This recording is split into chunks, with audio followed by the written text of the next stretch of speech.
So ayan mga kababayan natin, magandang araw po sa ating lahat. Ito po ang inyong Elby Gotilio. Ayan mga kababayan natin. Ito pag-usapan natin itong sinabi ni VP Sara. Kung talaga daw seryoso ang presidente, isang araw lang di umano ito ay matuturo na ang mga corruption sa ating flood control scam mga kababayan natin. Ating basahin itong sinasabi ni VP Sara.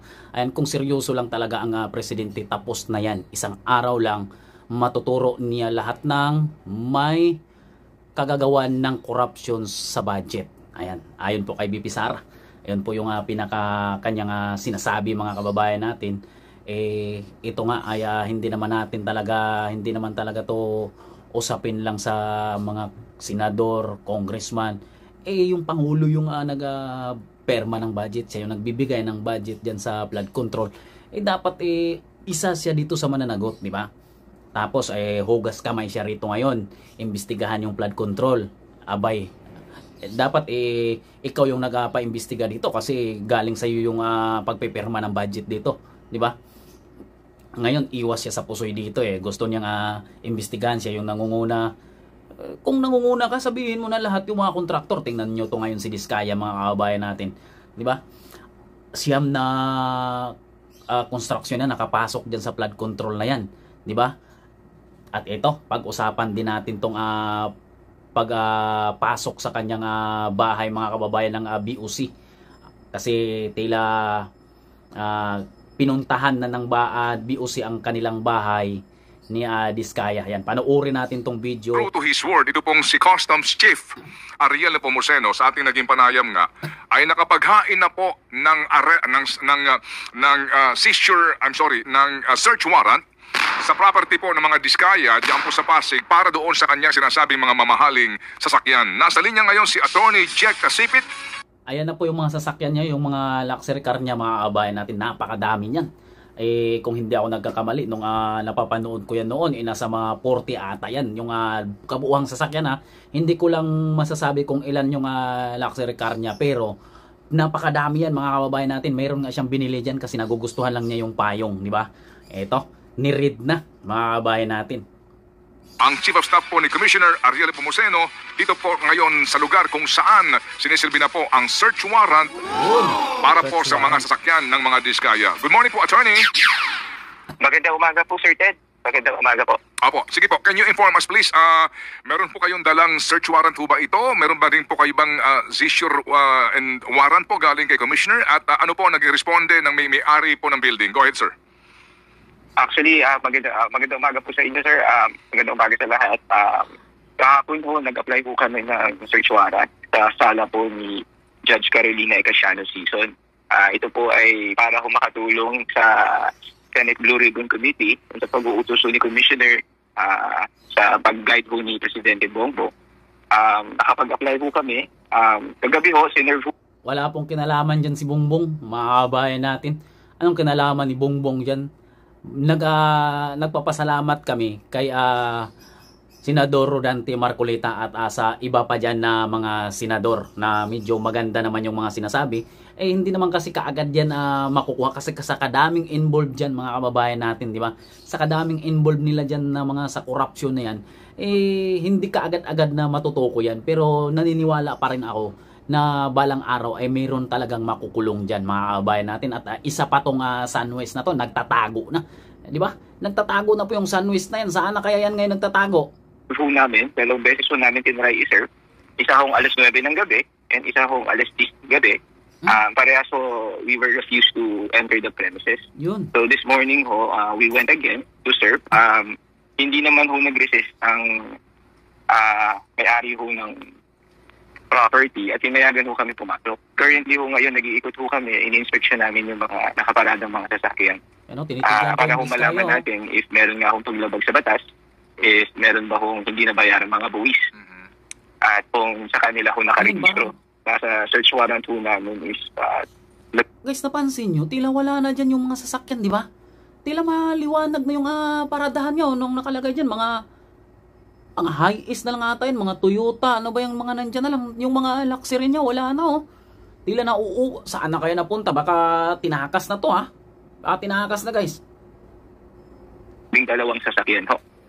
12 lang po, hindi po 38 or 28 gaya po ng binabanggit ni Binibini Diskaya.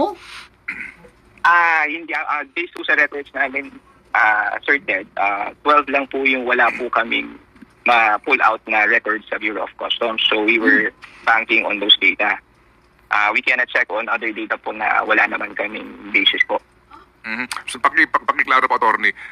Yung search warrant, ano po ay Yes, po. ano pong sinasaad? Ano pong sinasaad roon, at ito po ay pertaining specifically sa 12 sasakyan lamang? Yes po, opo. Ang mga 12. sasakyan po na tinitignan namin is isang Cadillac Escalade, isang Toyota Tundra, isa hong Toyota Sequoia, isa hong Rolls-Royce Cullinan, Yun.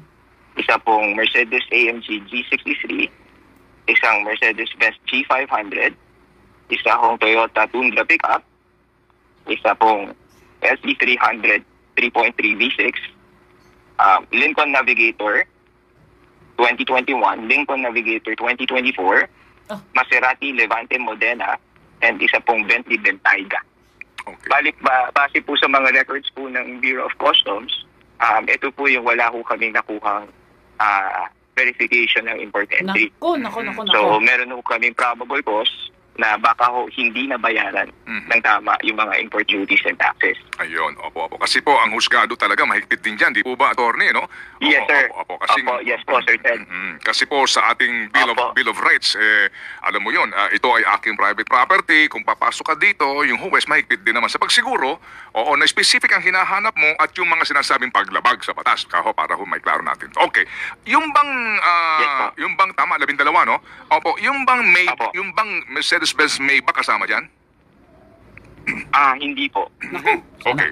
Sige. So sir, nangangahulugan na sa record ng customs, itong mga sasakyan na ito, wala kayong record na ito ay dumaan sa inyo at nakapagbayad ng corresponding at nakakuha ng certificate of payment bilang patunay na nagbayad po ng tamang buwis. Tama po kayo, Sir Ted. Patay na. Ito na. Hindi dumaan sa Bureau of Customs, guys. At kaya hindi nila alam kung ito bang mga luxury car na to ay nakapagbayad ng buwis. Di ba? Ito po yung pinaka kasi dati may Bugatti nga dito sa Pilipinas, di ba? At yung Bugatti na yon, yun yung binanggit ng isang senador na doon rin kumuha itong si Diskaya ng mga sasakyan niya. Dalawa yung kinukuhaan niya na kumpanya, isa yung nagpapalusot dati dito ng Bugatti, di ba? Kung naalala nyo yung Bugatti noon na na-issue din yun at naaabot din yun sa Senado, yung kumpanya na yun rin yung kinukuhaan ni Sara Diskaya sa kanyang mga sasakyan na mga luxury car dun sa ibang bansa. Hindi lang natin alam kung ito ba ay dumaan sa tamang proseso, mga kababayan natin. Ayan, pakinggan natin itong Bureau of Customs. Opo. Nabanggit kahapon na ang isa sa pinagkukunan nila ng auto ay yung Frebel. Yun po parang nabanggit nga po yun ng Senate inquiry. Yung Frebel kasi... Frebel po yata and Auto Art po yata yun nabanggit. Opo. Sige. So, sa ngayon po, kasi hindi naman yan tumawid ng dagat at dumiretso dyan sa kanilang garahe, di ba? May attorney. So, may dinaanan yan. May dinaanang port yan. May dinaanan pong broker yan at importer yan. Opo. Sa ngayon ho ba, sa ngayon ho ba, sir, meron na kayong informasyon kung saan port pumasok yan at sino ho yung sinasabi nga na gray market dealer niyan dito? Kasalukuyan po, wala pa po kami nakukuha ang informasyon na. Nag-iimbestiga pa rin po kami. Yung nabanggit po kanina na yung nabanggit niyo ho na Frebel and Auto Art po, yun din po yung narinig ho namin kahapon sa Senate inquiry. But as of now po, we cannot confirm kung sila po, sa kanila po ba dumaan yung mga sasakyan o hindi po. Allegation lang po. As of now, hindi pa po namin napapatunayan. Hindi pa rin po namin na i-imbestigahan na maayos. Opo. And that will be another issue. Sige po, we respect that. So, attorney, ano ngayon ang sitwasyon dyan? Yan, 12 ba na yan? Nandito yan? Ngayon, sir, nasa ground floor po ako. Umakyat po yung team natin sa second floor. Dito po sa ground floor, may isa ko kami kasakyan na nakita. Bakit? Pero hindi pa ho tapos yung pag-i-inspection. Bakit tila isa na lang? Ang dami-dami nung pinapakita dun sa vlog ni Julius Babo ba yun? Parang doon, ang daming mga luxury car doon. Eh, bakit ngayon tila isa na lang? Ano nang nangyayari? Ho namin. Okay, opo. Sige po. So sir, opo. Ano ho ang legal na gagawin po ng Bureau of Customs kapag po yung 12 na binabanggit po ninyo ay nandidiyan at hihingian nyo sila ng certificate of payment? Ano po ang magiging legal po ninyong gagawin? And ano po ang inyo pong, in the end, ano po ang inyong magiging disposisyon kung walang maipakita pong certificate of payment ng mga ito? Kunin. Siyempre, kunin yun. Tama po kayo doon, Sir Ted.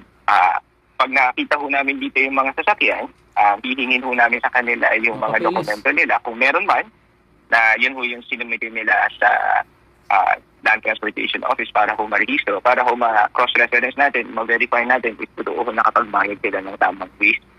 Ngayon, if mapresenta ho nila sa atin yung mga papeles na yun, and makita ho natin na tama naman ho, hindi naman ho natin itisisi yung mga yan. Kasi private property naman po yan. And baka ho, bigyan ho natin sila ng benefit of the doubt na buyer in good faith. So kung sakali naman ho na hindi ho sila makapag-present, meron ho tayong 15 days para ho hintayin natin yung mga dokumento nila. Pag wala ho sila na ibigay nun, mapipilitan ho ang Bureau of Customs, mapipilitan ho kami na i-seize po ang mga sasakyan. Okay. So that is the due process, attorney, no?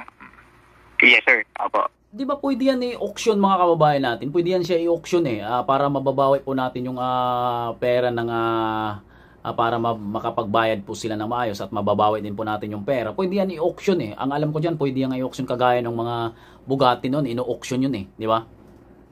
Sabi pa naman nung isang na sisira, sino pa yun? Nakalimutan ko yung sasagana mamamayan, tila bibiding siya ng isang sasakyan dyan kasi maganda din daw. Di ba?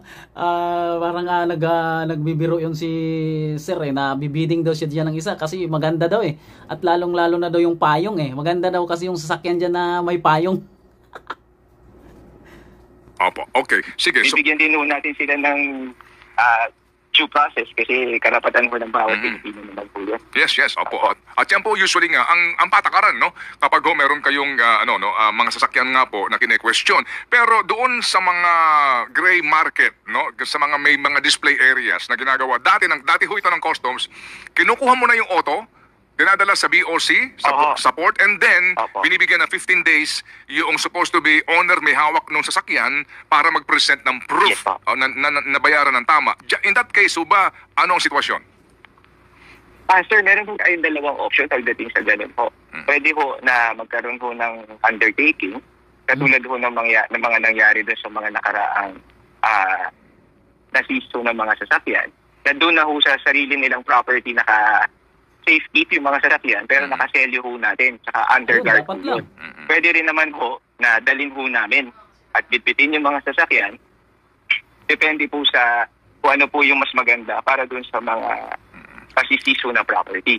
Kung hindi naman ho mawawala yung mga sasakyan at mababantayan naman po ng mga maayos, pwede naman ho natin na yun na lang kung saan namin nakita. Opo. Yes, sir. Basta siselyohan lang ho namin at babantayan ho namin. Napoposte ho tayo ng mga tao. Opo. Bibigyan nga po ng 15 days to show proof na paid po ang kanyang duties. Sir, theoretically po, kapag hindi nakapagbayad ng buwis itong mga otong ito, ano po ang magiging hakbang ng BOC? Ayun. Doon ho, mapipilitan na ho kami na i-warrant of seizure and detention po yung sasakyan. At ipulang po sa kanila, dumaan po sa legal process, and kung hindi po talaga sila makapagbayad, ipapa-auction po natin. Okay. Para ho, ma-recover ho natin yung mga buwis na hindi nabayaran. Yun yung sinasabi ko guys, na talagang pag hindi mo nababayaran yung buwis, kukunin niya ng BOC at para makabayad ng buwis na yon, talagang i-auction po nila yan, makabayan natin. Kaya ganun. Opo. So kumbaga po, meron pong corresponding na po na assessment ang Bureau of Customs sa bawat sasakyan. Bibigyan muna ng pagkakataon yung may hawak ngayon, nabayaran ito, otherwise ipa-auction nyo o pwede na hong hindi na pagbabayarin sila, i-auction na kaagad? May due process yan. Pwede. Pwede naman ho na, hindi, mas maganda, ano po, ang tamang proseso is bibigyan ho natin sila ng pagkakataon para ho, pa-settle ho yung hindi nila nabayaran ng buwis. Yun. Opo. Assuming ho, hindi nila nabayaran, napatunayan ho namin. Tapos from then ho, pag hindi ho nila babayaran ng buwis, tsaka ho natin ipoproseso ang pag-auction ho. Yun. Mas maganda ho sana na hindi natin i-destroy o i-distract para ho kahit papaano ho makinabang ho ang gobyerno natin. Opo. Tama. Hindi naman pinagbabawal yan, basta bayaran mo lang yung tamang customs duties ng bawat sasakyan. Yes, sir. Yun. Opo, Buwis. base po sa Blue Book po, doon po magkakaroon ng assessment po at doon po natin ito base yung tax and duties na kailangan nilang bayaran. Okay. Ayun mga kababayan natin, pag hindi nila mababayaran yung buwis dyan sa mga sasakyan na yan, ayon po sa Bureau of Custom, talagang dadaan naman sa due process mga kababayan natin, di ba? Kailangan naman talaga yun. Susunod tayo sa batas, pwede na nilang, kung hindi na nila mababayaran, kukunin ng Bureau of Custom, tapos ngayon, para makabayad sila dun sa buwis na yun, i-auction yung sasakyan, ibibenta, di ba? So hanggang dito na lang po muna ang ating video mga kababayan. Maraming pong salamat sa inyong lahat, sa lahat ng nanonood sa ating YouTube channel El Bigotilio at sa mga bago nating subscriber. Thank you so much po sa inyong lahat. Magandang araw po sa inyo mga kababayan natin.